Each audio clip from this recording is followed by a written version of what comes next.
रामकृष्णारी.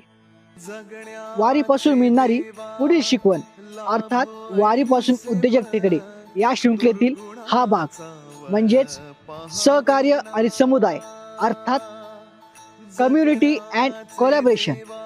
वारी ही एका माणसाची नसते, तर जेव्हा हजारो लोक एकत्र येतात तेव्हा वारी निघते. वारीत प्रत्येक दिंडी आपसात जोडलेली असते. मदत, सहकार्य आणि एकसंधता पाहायला मिळते. तसंच उद्योजकांनीही एकमेकांना साथ द्यायला हवी. एकत्र या, कोलॅब करा, सहकार्य करा, स्पर्धा नव्हे सहयात्रा करा. कारण एकटे जाल तर जलद जाल, पण एकत्र जाल तर दूर जाल. दुर्गुणाचा बळ पहावे